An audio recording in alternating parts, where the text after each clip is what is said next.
Okay, so you want to stay in the loop, but efficiently. Right.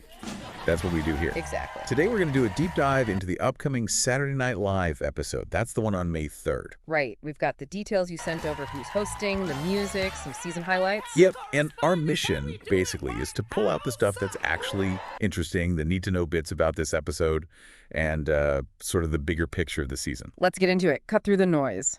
So, first things first. Saturday, May 3rd. Get it on your calendar. The host is Quinta Brunson. Ah, yes. And this is her second time hosting, which, usually means they liked her the first time. Definitely a good sign. Sure. And everyone knows her from Abbott Elementary, right? Creator, writer, star. The whole package. Well, yeah, and the AFO highlights just how big her impact has been. I mean, think about it. First Black woman to get 3 comedy Emmy nods in 1 year. That was 2022. Wow, 3 in 1 year. Yeah. And then she won Outstanding Lead Actress in a Comedy in 2023. First Black woman to do that in, over 40 years? That's incredible. Plus a Peabody Trailblazer Award in 2023. It's a pretty serious comedy pedigree she's bringing. So what does it mean, you think, when someone who's such a force behind the scenes like a creator and writer steps back into hosting SNL? Especially for a second time. Well, it suggests someone who really gets comedy, right? Timing, character, but maybe also someone who's comfortable, more willing to play around this time. They've been through the SNL grinder once before. Right, less pressure, maybe. Could be. Or just a different kind of energy. Okay, and then musically, we have Benson Boone, and this is his first time on the show. Yeah, SNL debut. His story's kind of interesting, too. Like you saw in the notes, he popped up on American Idol back in 2021. Oh, right, I remember that. And now he's got this debut album, Fireworks and Rollerblades, just came out in April. And that song, Beautiful Things. Yeah, it's huge. It really is. Plus, he just played Coachella, so he's definitely having a moment. So SNL picking a debut artist like him. Yeah. What's that tell you?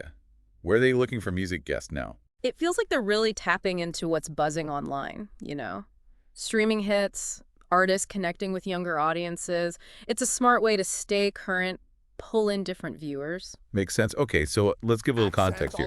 This whole SNL season, the current one, it's had some notable points. There was the big 50th anniversary special, for starters. That was a major event. And remember, there was that kind of talked about moment with Morgan Wallen, the musical guest who had that unexpected stage exit. Right, that made headlines. Yeah. And Amy Lou Wood from White Lotus popped up too. Yep. And just the week before Quinta and Benson, we had John Hamm and Lizzo hosting, so April 12th. So it's been a mix, really. Established names, newer people. Absolutely. And if you look even earlier in the season, like the sources mentioned, you had hosts like Gene Smart, Dave Chappelle. Timothée Chalamet, who actually did double duty, hosted and performed. Right. And Shane Gillis, Lady Gaga, also hosted and performed. Mikey Madison, Jack Black. Quite the range. And the music followed suit. We saw Jelly Roll, Glorilla. Tate McRae, Lady Gaga again, of course. Even Elton John with Brandi Carlile. It's been really diverse, hasn't it? Definitely. That variety, I think it shows SNL is trying hard to, stay relevant across the board, appeal to lots of different tastes. Okay, so for anyone wondering, how do I actually watch this May 3rd episode?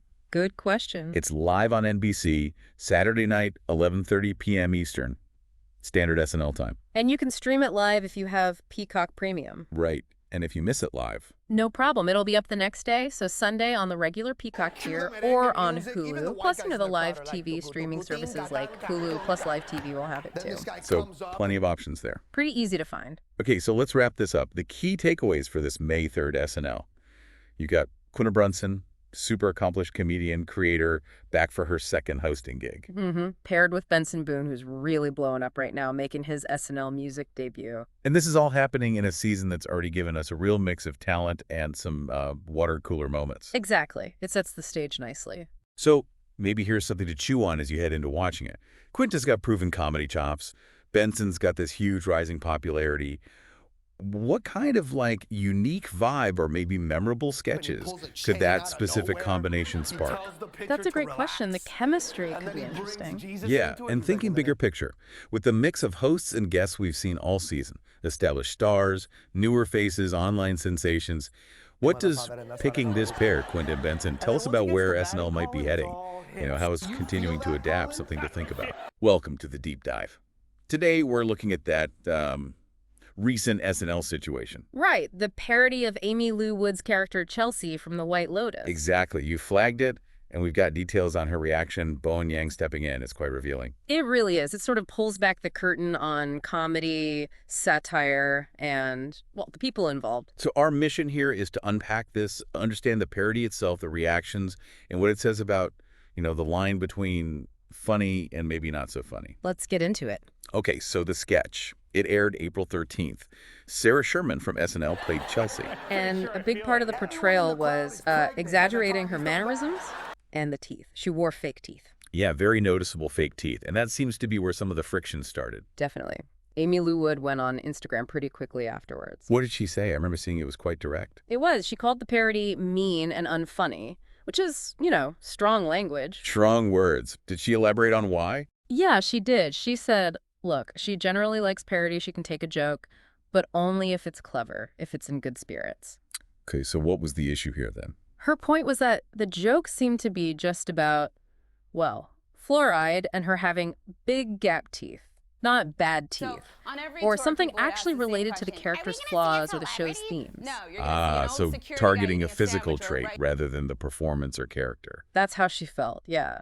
She used the phrase punch down, that the joke about her, Chelsea, punched down, while maybe other parts of the sketch punched up. That's a common critique in comedy, that punching down isn't really fair game. Exactly. And she made it clear she wasn't blaming Sarah Sherman personally. It was the concept, the writing of that specific bit. Right, the premise itself. And interestingly, Sarah Sherman actually sent her flowers and an apology. Oh, really? How did Wood react to that? She acknowledged it pretty positively on Instagram, seemed to appreciate the gesture. So, some personal reconciliation there, perhaps. Okay, so that's Wood's side. Then Bowen Yang, another SNL cast member, weighed in. He did. He spoke to Extra, and he was quite supportive of Wood.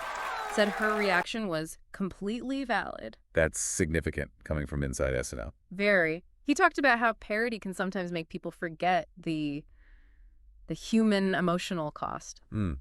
That's a really thoughtful point. It's easy to forget there's a real person being depicted. Right.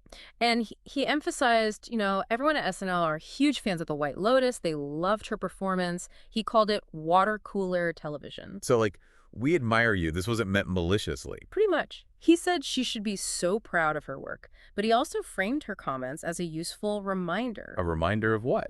That sometimes parody can go too far. And he specifically said this isn't about PC or woke culture. Interesting. He'd preempt that argument. Yeah, he just called it culture. This is just how culture evolves, how we talk about respect and boundaries and commentary, even comedic commentary. Okay, so bringing it all together, what are the main takeaways here? Well, first, it really throws that fine line into sharp relief, doesn't it? The line between parody that lands as funny and parody that feels, unkind or targeted. Yeah, the intent versus the impact. They can be miles apart sometimes. Absolutely. And it just hammers home the emotional side of things. These are real people, even if they're public figures or playing characters. Comedy can still sting. True. It's not just abstract criticism. And maybe the bigger point is about responsibility and satire. Creators have to think about, not just, is this funny, but also, what's the potential impact? Considering the subject's perspective seems important. Right. It's a balancing act. Definitely. So when you consider Wood's feelings, Yang's very nuanced response, it does make you ponder the whole nature of comedy, where the boundaries are.